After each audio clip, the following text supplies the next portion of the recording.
무너질 집인가 견고한 집인가라는 말씀의 제목으로 함께 은혜를 나누고자 합니다.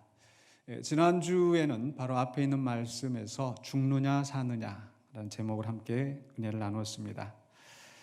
하나님 앞에 드리는 제사를 멸시하고 또 예배하러 오는 자들을 압박하는, 그래서 그들에게 악을 행하는 그런 엘리의 아들들을 하나님께서 죽이기로 작정하셨습니다. 그러나 반대로 하나님을 섬기는 사무엘, 비록 어린 나이지만 또 직분이 없는 사무엘이었지만은 그러나 하나님을 섬기는 그에게는 하나님이 은총을 베푸셨다. 살리시는 하나님의 모습을 볼 수 있었습니다. 그런데 오늘 말씀에서 보면은 이러한 그 운명의 뒤바뀜이 개인의 문제에서 끝나는 것이 아니라 집의 문제로 확대되는 것을 볼 수가 있습니다. 오늘 봉독한 말씀 속에서는 이 집이라는 단어가 참 많이 반복이 됩니다. 제가 세어보니까 적어도 9번 그 집이라는 단어가 쓰여지고 있습니다. 그래서 무너질 집이 있고 견고한 집이 있습니다.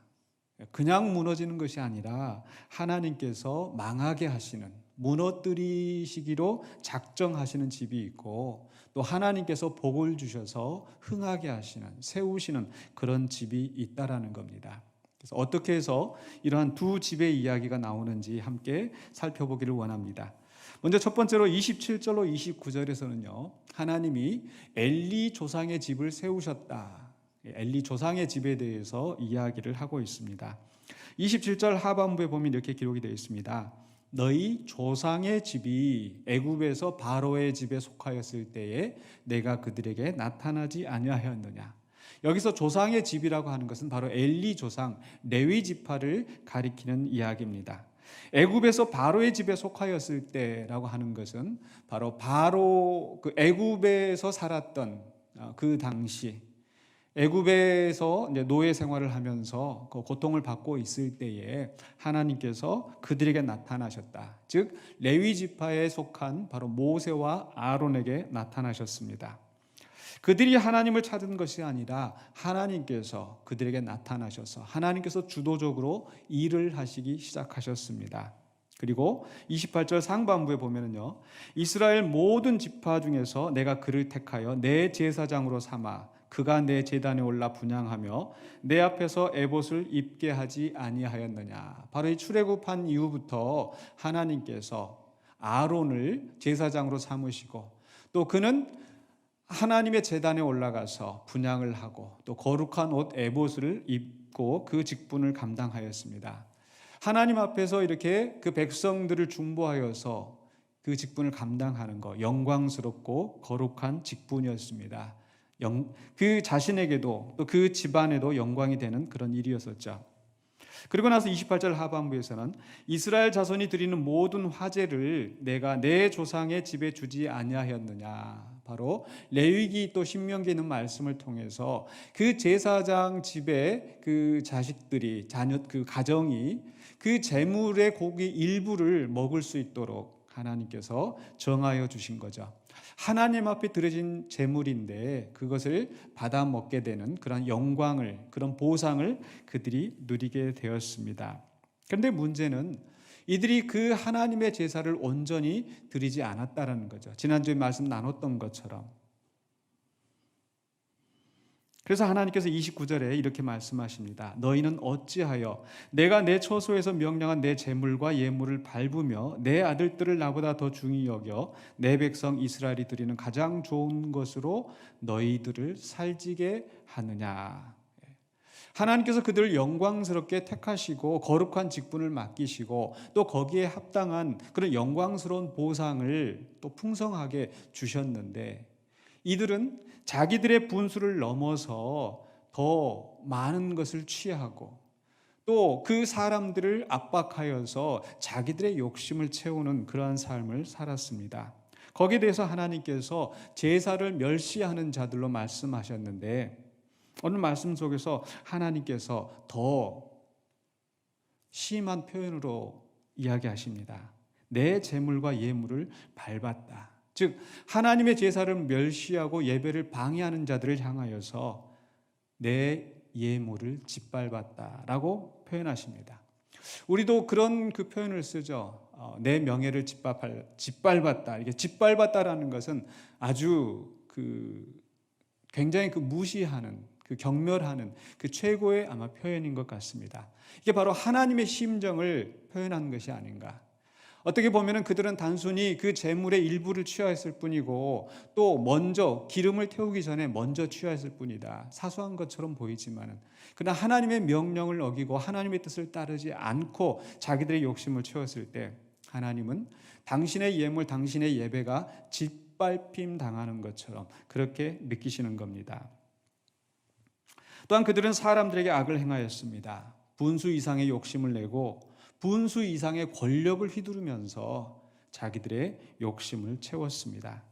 여기에 대해서 하나님께서 또한 말씀하시기를 아들들을 더 중히 여겼다 라고 표현하고 있습니다. 여기서 중히 여기다라는 것은 그 다음에 31절에서 하나님께서 나를 존중히 여기고 해서 이 존중이라는 단어와 사실은 똑같은 단어입니다. 즉 아들들을 더 존중했다라는 거죠.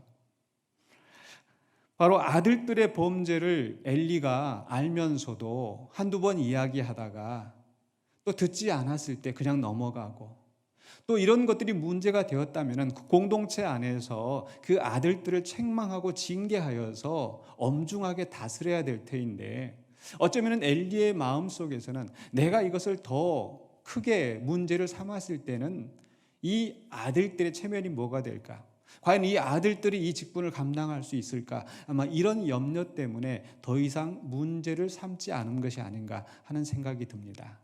즉 하나님의 제사가, 하나님의 예배가 방해를 받고 있고 멸시를 당하고 있는데도 그 아들들의 체면을, 아들들을 더 존중히 여기는 그런 어리석은 선택을 하였다는 거죠. 저는 가끔 교단 안에서 또 교회 안에서 그런 상황들을 보게 됩니다. 예전에도 한번 이름을 대면 알만한 그런 목사가 또 큰 성적인 문제를 저질렀고 그것이 교회에서 큰 이슈가 된 적이 있었습니다. 그런데 총회에서는 이런 것들을 자꾸 들춰봐야 덕이 되지 않는다. 왜 이런 걸 징계하려고 하느냐라고 하면서 오히려 덮어버리는 겁니다. 피해당한 사람들이 정말 피눈물을 흘리면서 고통받고 있는데 하나님의 영광이 어떤 것이 가리워지는 것인지, 그저 그 험을 덮어주고 넘어가는 것이 하나님의 영광을 위한 것인지, 아니면 잘못된 것을 정확하게 치리하고 징계하는 것이 다른 것인지. 그러나 이들은 하나님의 영광보다 나랑 친분이 있는 그런 사람을 그냥 두둔하고 넘어가는데 급급했다라는 거죠. 즉 엘리처럼 하나님의 제사가 멸시를 당하여도 그저 내 아들들을 더 존중히 여기고 그 아들들을 적당히 덮어서 넘어가 버리려고 했던 이러한 모습들, 과연 누구를 더 존중하는 것인지. 또 그런가 하면은 또 교단 안에서 큰 문제가 되었던, 우리 교단뿐만 아니라 또 타 교단에서도 그런 문제들이 있었습니다. 즉 자기 교회를 아들들에게 세습하는 그러한 문제들. 제가 아는 어떤 목사님도 참 열심히 목회하시고 성실하게 잘 감당하셨는데 늙음하게 그 아들, 그 목회자 세워놓고 그 아들에게 교회를 넘겨주겠다고 해서 교회가 참 어려움에 빠진 그런 일이 있었습니다. 한두 군데가 아닌 거죠. 왜 그런 선택을 하였을까? 나름대로 여러 가지 이유가 있겠지만, 그러나 많은 교회에서 이 문제로 인하여서 내가 이 교회를 내 아들에게 넘겨줌으로써 그것이 덕을 해치고 또 교회의 질서를 해치는 것이라고 한다면, 차라리 그렇게 능력 있는 아들이라고 한다면 다른 곳에서 목회를 하게 하는 것이 더 바람직하지 않았을까? 그런데 그 큰 교회, 대형 교회를 아들에게 넘겨주고 또 자기 욕심을 채워가는 것, 과연 무엇을 더 중하게 여기는 것인지. 그런데 이러한 문제는 단지 교회에서만 일어나는 일은 아닐 것입니다. 나하고는 상관이 없는가? 나는 목사가 아니기 때문에 그렇지 않습니다.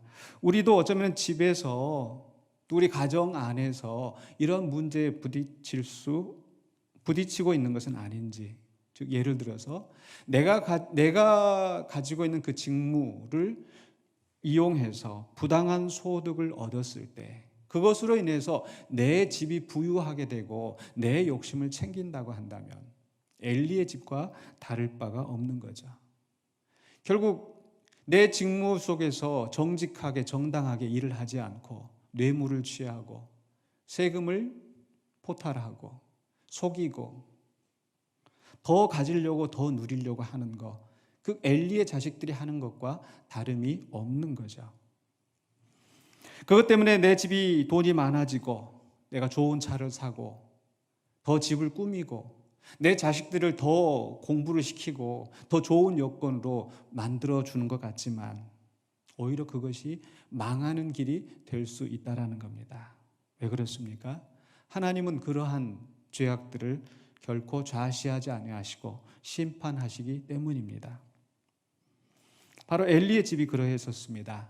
그 조상이 하나님의 부르심을 받아서 하나님을 섬기는 또 거기에 합당한 보상을 하나님께서 허락해 주시는 그러한 복을 누렸지만은 그러나 그 복을 엘리의 집안은 자기의 마음대로 자기의 멋대로 사용함으로써 하나님의 심판을 초래했습니다.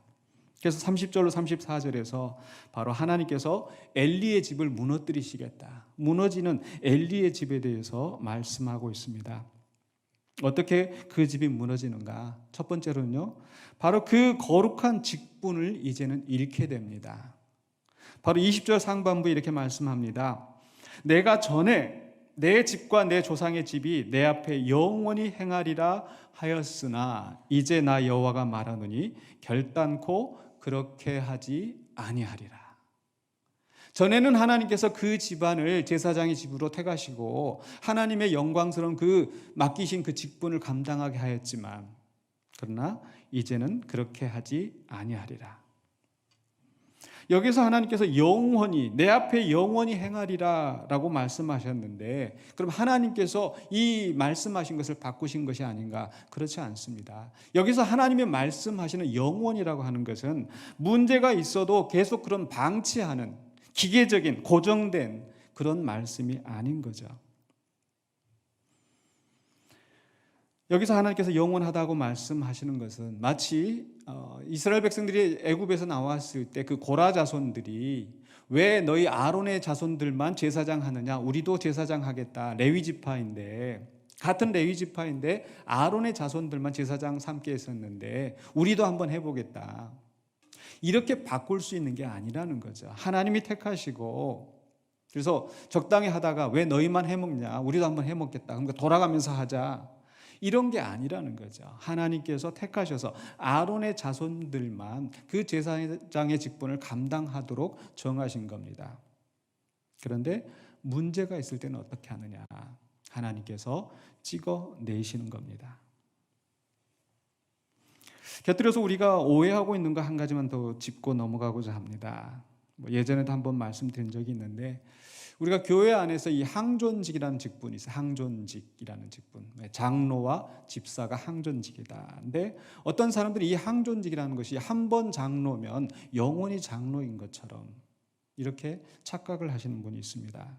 여기서 말하는 항존직이라고 하는 것은 항상 존재하는 직분이다. 즉 교회 안에서 조직 안에서 항상 있어야 될 직분인 것이지 어떤 사람이 그 직분을 가졌을 때 끝까지 이 직분을 유지한다 그런 뜻이 아닌 거죠. 즉 사람이 아니라 이 항존이라고 하는 것은 사람에 대한 것을 이야기하는 것이 아니라 직무의 항존을 이야기하는 겁니다.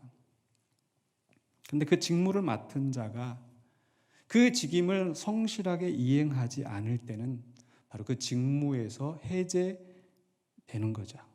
이것이 하나님의 방식입니다.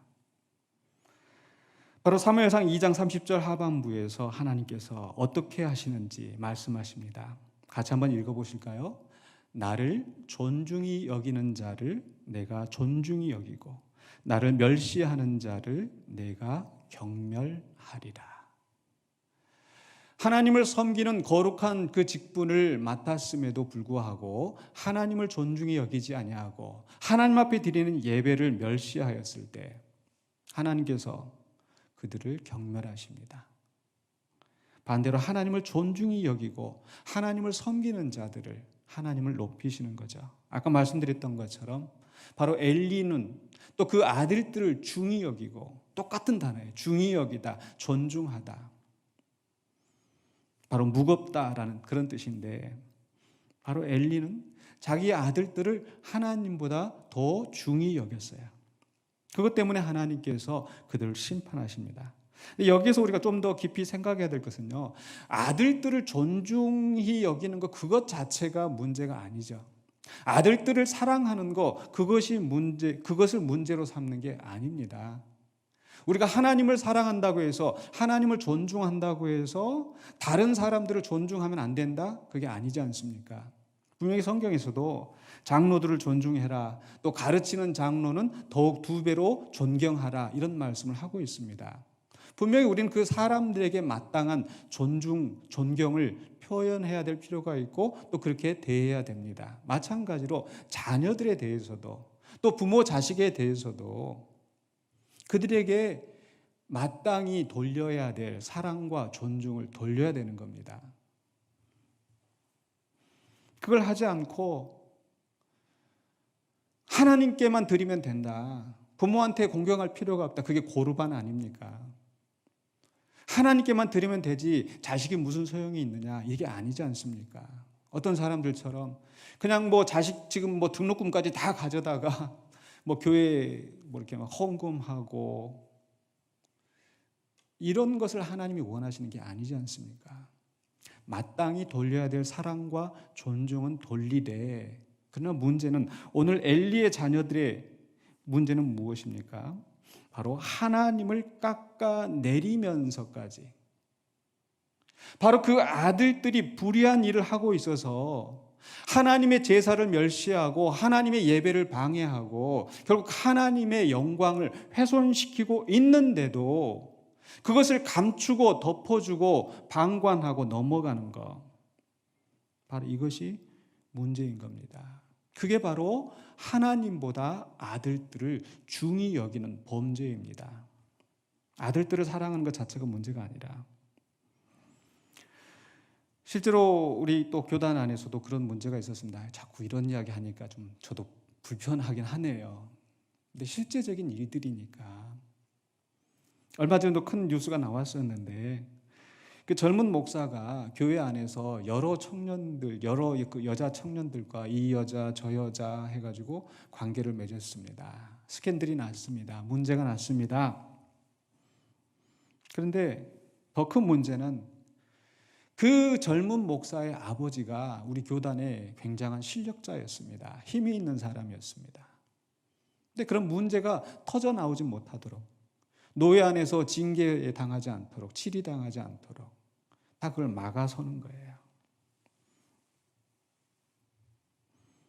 과연 어떤 것이 더 중요한 건지, 어떤 것이 주님의 영광을 가리우는 것인지.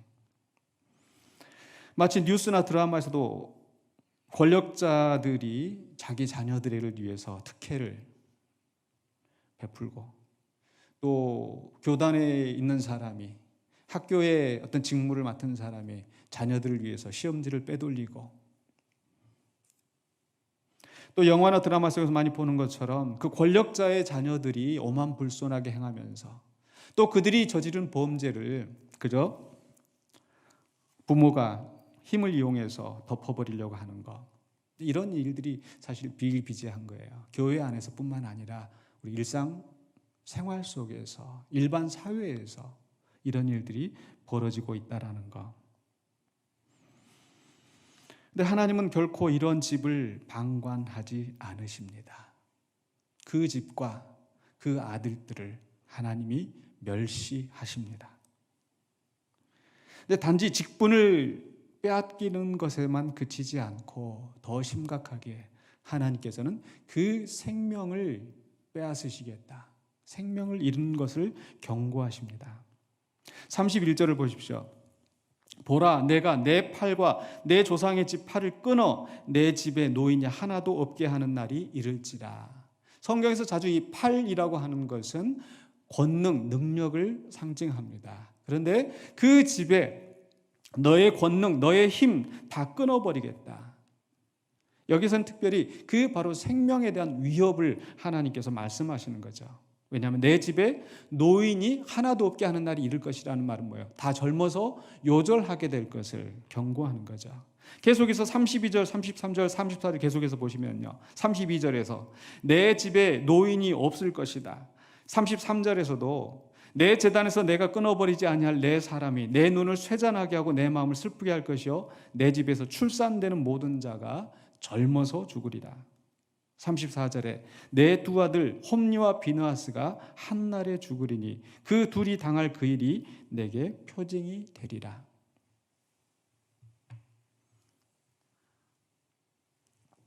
계속해서 거듭거듭 바로 죽음에 대한 경고를 하나님이 하시는 거죠.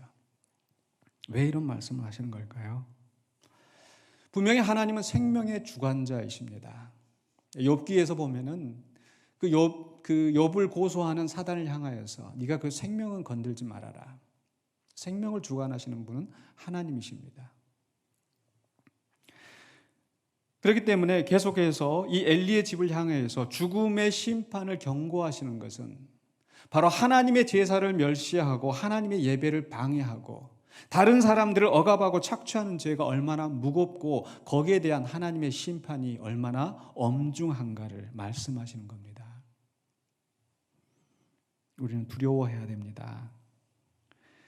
그저 눈에 보이지 않기 때문에 하나님의 하시는 일이 눈에 보이지 않기 때문에 내 힘을 가지고 내 욕심대로 내 생각대로 했다가는 엄중한 심판이 있을 것입니다. 바로 이것은 엘리의 집에서만 끝나는 것이 아니라 이제 사무엘서 후반에 가서 보면은요, 바로 사울의 집의 멸망을 암시하고 있습니다. 바로 사울이 그 왕권을 빼앗기게 됩니다. 또한 그 사울이 그 세 아들들과 함께 바로 이 사무엘상이 끝나는 마지막 31장에 가서 보면은 바로 세 아들들과 함께 전쟁터에서 죽는 상황이 나오게 되는 거죠. 바로 이러한 일들을 미리 예표적으로 지금 보여주고 있는 겁니다. 하나님은 자기의 직분을 성실하게 감당하지 않고 그 직무 가운데서 하나님을 섬겨야 될 그 일을 온전히 감당하지 않고 하나님의 예배를 방해하고 하나님의 제사를 멸시하고 하나님의 영광을 훼손시키는 자들을 좌시하지 않으셨습니다. 그런데 하나님은 또한 동시에 이 무너뜨리고 끝장내실 뿐만 아니라 그런 집만 있는 것이 아니라 반대로 새로 일으켜 세우시는 집이 있습니다. 35절 36절에서 바로 하나님이 새로 세우실 집에 대해서 말씀하고 있습니다. 35절 이렇게 시작합니다. 내가 나를 위하여 충실한 제사장을 일으키리니. 하나님 이제 일으키시는 거예요. 엘리를 무너뜨리고 엘리의 아들들을 죽이기로 작정하시는 것에서 끝나는 것이 아니라 그를 대신할 충실한 제사장을 하나님이 일으키시는 겁니다. 그리고 그 사람은 내 마음, 내 뜻대로 행할 것이라. 여기서 이 충실한 제사장이라고 했을 때 이 충실하다라는 것이 어떤 뜻일까? 바로 히브리어로 아만이라는 단어가 쓰여져 있어요. 아만 하면은 생각나는 게 뭐예요? 우리가 아멘 하는 바로 그 단어입니다. 아멘. 진실합니다. 그렇습니다. 라고 할 때 우리가 아멘 이렇게 이야기하죠. 바로 이 아만이라는 뜻이 바로 뭔가를 이렇게 지지해 주는 거. 또 그 지지를 해주고 있기 때문에 믿을만한 거, 진실한 거. 그렇죠? 우리가 어떤 소식을 들었는데 그 소식이 내가 믿을만한지, 그 소식을 내가 진실하게 받아들이고 거기에 근거해서 행동할 수 있는 건지 이런 걸 따져봐야 되지 않습니까? 그런데 어떤 사람은 자꾸 이렇게 그 거짓말을 해요. 그러면은 믿을 수가 없는 거죠. 거기에 그 소식에 의지해서 내가 뭔가를 할 수가 없는 거죠. 그건 아멘이 아닙니다. 근데 진실한 거. 하나님의 제사장을 세웠는데 그 제사장이 하는 일이 진실해서 하나님이 그에게 믿고 일을 맡길 수 있는 것, 바로 이게 충실한 제사장입니다. 바로 하나님은 이런 진실한 제사장을 찾으시는 거예요. 엘리의 아들들은 어떠했습니까? 엘리의 아들들은 이름만 제사장이에요. 그들한테 제물을 맡길 수가 없어요. 그들한테 예배를 맡길 수가 없어요. 예배를 방해하고 하나님의 법을 무시하고 자신들의 욕심만 챙기는 이런 사람들, 진실하지 못한 제사장들이었습니다. 그래서 하나님께서는 그들을 찍어내시고 충실한 제사장을 일으키시는 겁니다. 그리고 그들은, 바로 그 제사장은 하나님의 마음에 맞는, 하나님의 뜻을 이루는 그런 사람이 되는 겁니다. 바로 그것을 하나님이 말씀하시죠. 내가 나를 위하여 충실한 제사장을 일으키리니. 하나님이 주권적으로 선택하시고 하나님이 찾으시는 겁니다. 바로 하나님은 지금도 바로 그런 신실한 종들을 찾으시고 세우시는 줄로 믿습니다. 바로 시편 101편 6절에 이렇게 말씀합니다. 내 눈이 이 땅에 충성된 자를 살펴 나와 함께 살게 하리니 완전한 길에 행하는 자가 나를 따르리로다. 하나님은 충성된 자를 살피시는 거예요. 나와 함께 살 자를 찾으시는 겁니다.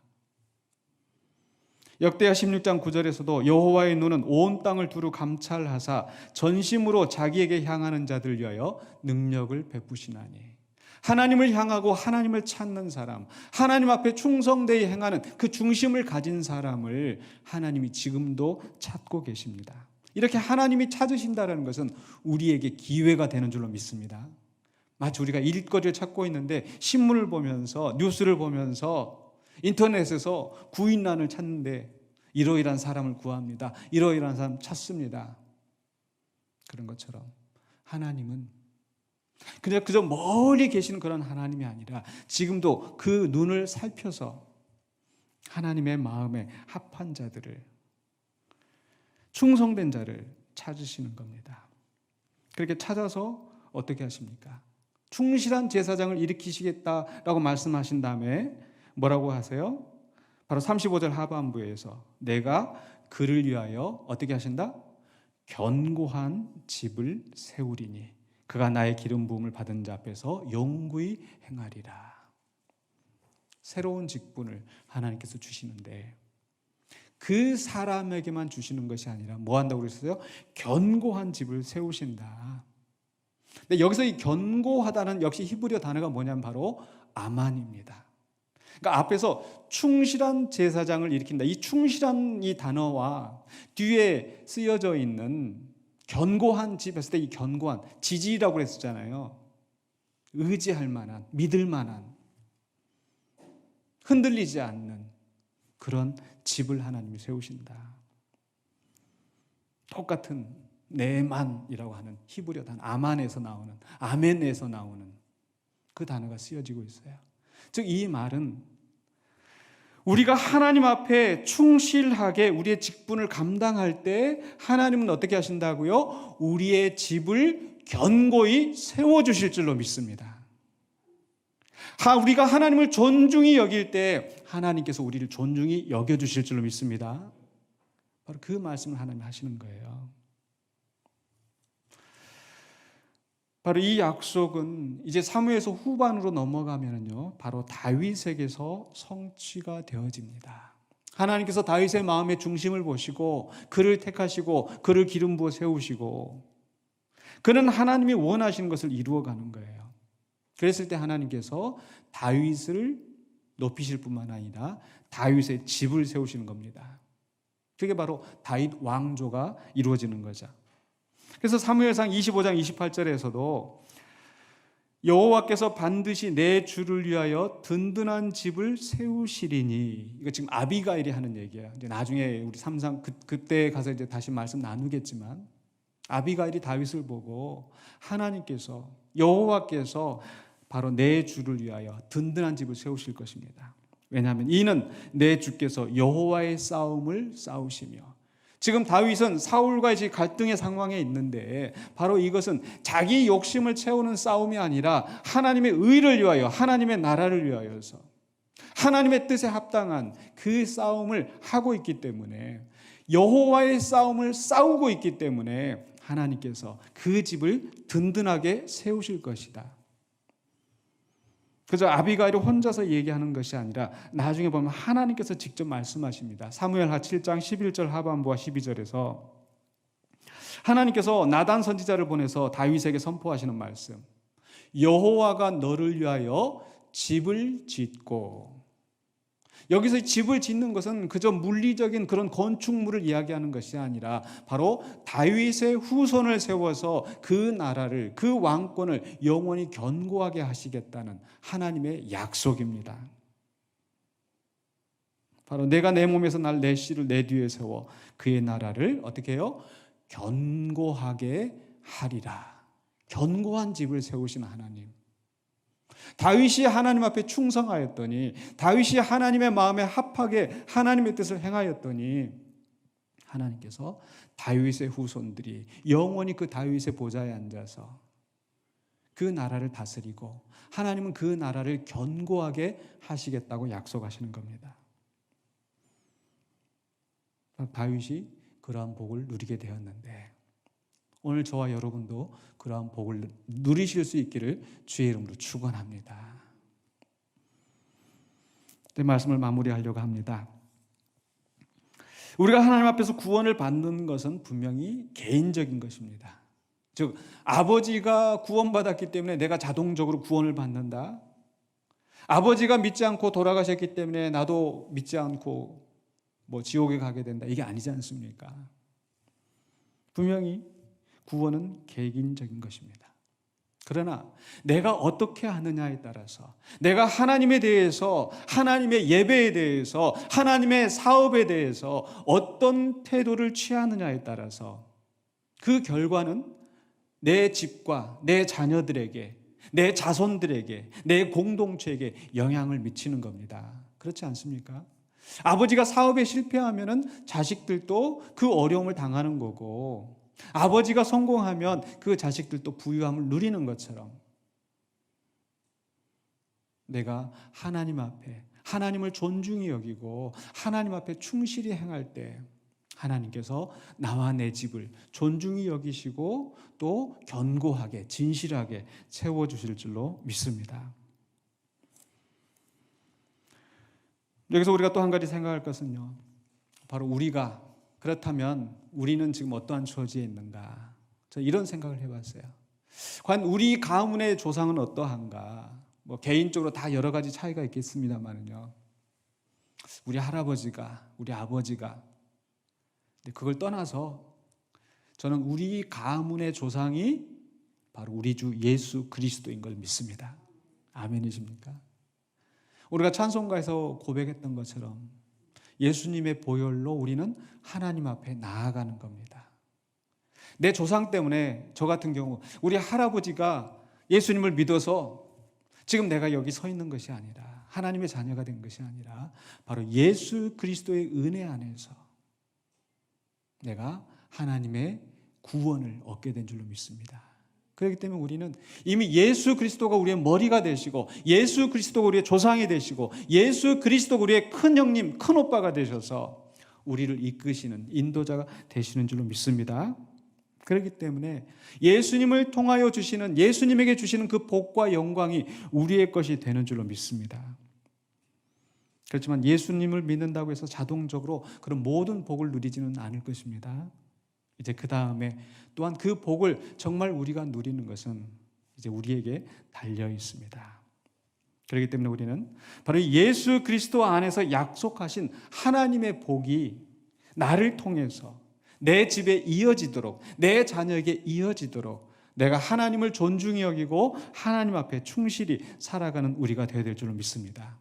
우리가 어떻게 하나님을 존중합니까? 하나님 앞에 온전한 예배를 드리고 하나님의 뜻을 합당히 행하는 것.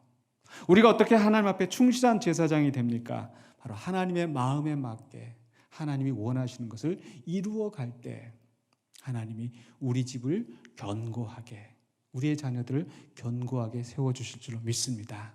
그 믿음을 가지시고 오늘도 하나님을 존중하시면서 하나님 앞에 충실한 제사장으로 살아가시기를, 저와 여러분 되시기를 주의 이름으로 축원합니다. 기도하겠습니다. 거룩하신 아버지 하나님, 은혜를 감사합니다. 연약하고 부족한 우리들이지만은 그리스도 예수 안에서 우리를 구원하시고 주님 보좌에 우리 함께 하나님 우편에 앉히신 하나님을 믿습니다. 이제 우리가 주님의 부르심을 받은 자들로서, 하나님의 택하심을 입은 자들로서, 직분을 맡은 자들로서 우리의 사명을 온전히 감당하기를 원합니다. 우리 주님께서 가셨던 것처럼 우리도 하나님의 마음에 합하게 하나님의 뜻을 행하는 우리들이 되게 하여 주시옵소서. 그리하여 우리뿐만 아니라 우리의 자녀들까지 자자손손 믿음의 명문을 이루어가는 우리 가정들이 되게 하여 주시고, 또 우리 군산영광교회가 되게 하여 주시옵소서. 예수 그리스도 이름으로 기도하옵나이다. 아멘.